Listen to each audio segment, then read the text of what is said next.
Welcome into the Sports Thought. Today I'm looking ahead at the upcoming NBA Finals. We'll be breaking down some of the key matchups and giving my prediction for the outcome of Game 1 and the series. Let's dive in. Miami is coming off a grueling 7-game series against the Celtics, which is a bit of a surprising statement, especially when you consider that Miami won the first 3 games, with the first 2 games being in Boston. No team has ever come back from a 3-0 deficit, and only 4 times has anyone even forced a Game 7. This is different though. Was different. The Celtics, by most people's accounts, were the more talented team, and they were the higher seed, which opened the door for a possible epic comeback with Game 7 at home. After they won Games 4, 5, and 6, everything seemed to be moving in their favor. Despite the history of 0-3 deficits, they were still favored to pull it off at home on Monday. Instead, though, the Cinderella story ended and they were blown out 103-84. Since then, it's come out that Robert Williams was playing with the stomach flu and actively throwing up during the game. While that's some significant news for an important player on the Celtics, it's hard to believe it had any sort of major impact on the outcome of that game, considering the dominant fashion that Miami won in. The Miami Heat have had a wild run in these playoffs. This is a team that had a regular season record of 44-38, which is an overall subpar performance on the year, which barely allowed them to earn the 8th seed in an already weaker Eastern Conference. Now consider that it also meant they had to participate in the play-in tournament, where they lost Game 1 against a powerhouse Atlanta Hawks. This placed them in a win-or-go-home situation against the Bulls just to get into the playoffs. They beat the Bulls, and what's your reward? Now you gotta face the number 1 overall seed, the Milwaukee Bucks, who have the Greek Freak. To my shock, though, they knocked out my pick to win it all in just 5 games. They then had a slightly harder time with the Knicks, and by slightly harder I mean they won in 6 games 4-2. It's just a remarkable run for an 8 seed to make it all the way to the NBA Finals, especially when you consider that they also had the play-in tournament to get through. Looking over now at the Nuggets, their path has been very different. They came in as the best team in the West, with a 53-29 record, and have looked like it the entire way. They started off with a shellacking of the Timberwolves, winning that series in 5 games, turned around and beat the Suns with Durant and Booker in 6 games, and then swept the Lakers with LeBron James and Anthony Davis. This is a Nuggets team that's never made it to the finals and never won a championship. It's been an impressive run where they've only had hiccups on the road. They have yet to lose a game at home in these playoffs, which is just remarkable. Okay, so we've gone through the recap. Let's break down the upcoming series. One of the first things that stands out to me is the question of rest versus rust. The Heat are coming in with only 2 full days of rest after a physical series, while the Nuggets are coming in with 10 full days of rest. It's entirely possible the Nuggets come in and look somewhat rusty and off their game. But in nearly every scenario like this, you always take the rest and the health that the Nuggets have. Now granted, the Heat did come into the Bucks series in a similar position, where the argument was they didn't have any rest. They had to play 2 playoff-type games while the Bucks were sitting and just resting and watching. What happened? Well, they dominated the Bucks and they won relatively easily. So it is possible that the Heat just come in, they're still in playoff mode, they're still playing at a high-intensity level, and they just push through and catch the Nuggets off guard. But you'd have to bank on the side that if you could pick being the Nuggets or the Heat in this setting, you'd be the Nuggets and you'd take that 10 full days of rest, come in healthy and ready to hit the Heat with a different gear after they've just been running and banging on the Celtics for 7 games. Let's take a look at the 2 stars, Jokic and Butler. Jokic is making a case for being the best player in basketball right now. I know, it's a crazy statement. It's one many people are going to push back on, but look at what he's done. He's been completely unstoppable these playoffs, averaging 29.9 points a game, 13.3 rebounds per game, 10 assists, half a block, and a steal. That's complete domination in a variety of aspects of the game. How do you stop a player like that, where the team plays through him, giving him a touch nearly every possession down, and he can either set up his teammates with easy threes, or just casually drop 53 points on you like he did on the Suns earlier this postseason? It's going to be a monumental task for Bam Adebayo. Bam historically has been a good defender, but he's 6'9 and 255 pounds versus Jokic's 6'11, 284-pound frame.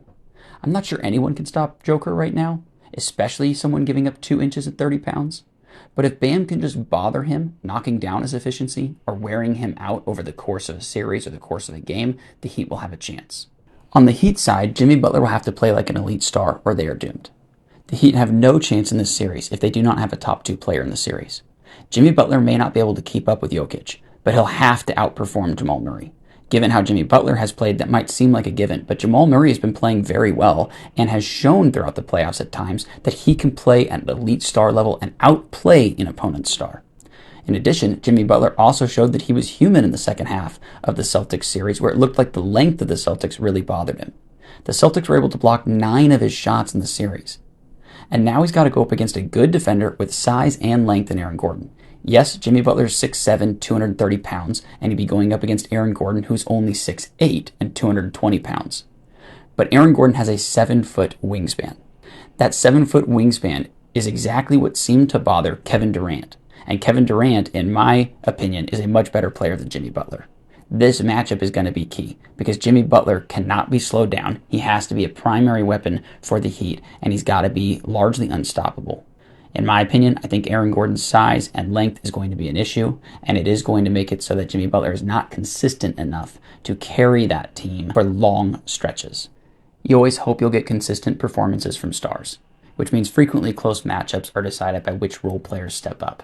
I think there are 3 to highlight in this series: Michael Porter Jr., Caleb Martin, and Tyler Herro. Let's start with Michael Porter Jr. He should have every opportunity to torch the Heat.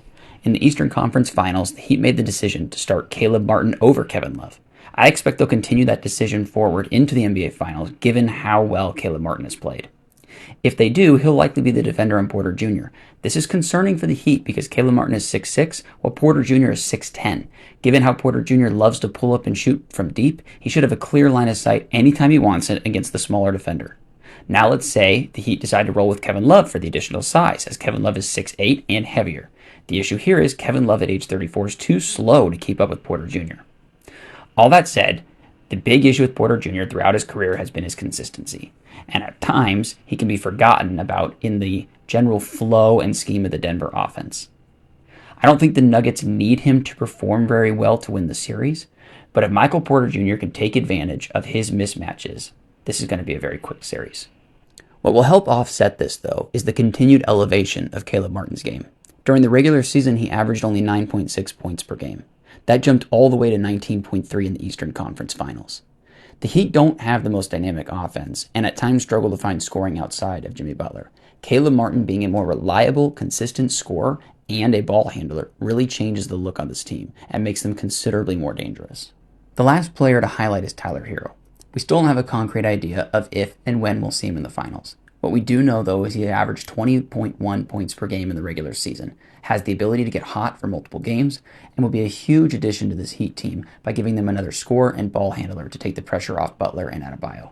Herro hasn't played a game since the first game of the Bucks series, so it's asking a lot to have him return now and play at a high level, but he's never been a guy that lacks in confidence, which at times has been to his detriment for sure, but that full confidence that he has might allow him to jump right back in, start hucking up the ball, and if it starts going down, look out, because when Tyler Herro is hot, he is a dangerous weapon, and he completely changes how this Heat team looks and feels.